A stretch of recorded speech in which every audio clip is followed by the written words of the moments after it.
One of the types of images that you're going to be called to make for the web are background images. Usually keeping it simple is very advisable. Complex images tend to look very busy and amateurish, sort of like a MySpace page on crack. So we're going to create a simple gradient one today. So I'm going to choose File, New, and choose this width and height, 500 pixels or 1500 pixels wide and 20 pixels high. The reason for such a long image is to account for tiling. So essentially I want my gradient to only tile down the page and not across the page for my user. So I'm going to use this image.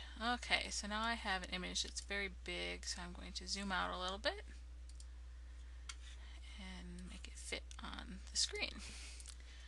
Okay, so to create a gradient in GIMP, we're going to choose the gradient tool over here, which is called the blend tool. And below, you're going to get gradient options.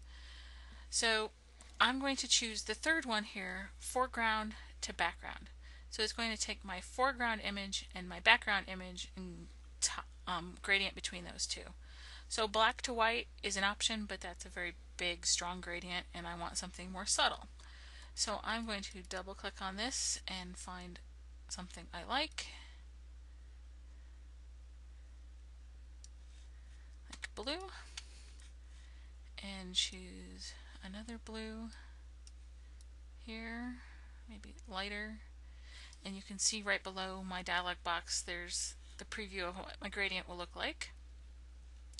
So that looks nice and subtle. So I'll click OK. And then the last step is to click and drag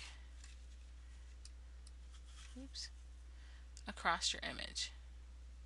Alright, so this direction, if you click from right to left, it's going to drag so the lighter part is on the left and the darker part's on the right. If you want the other direction, click and drag the other direction. Okay, so that's it for creating a gradient. The final step is, of course, to save it. So I'm going to save as.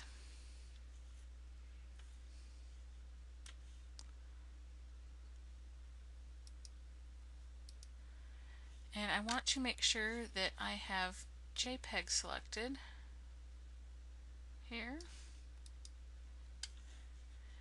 And I'm going to call it bg.jpg.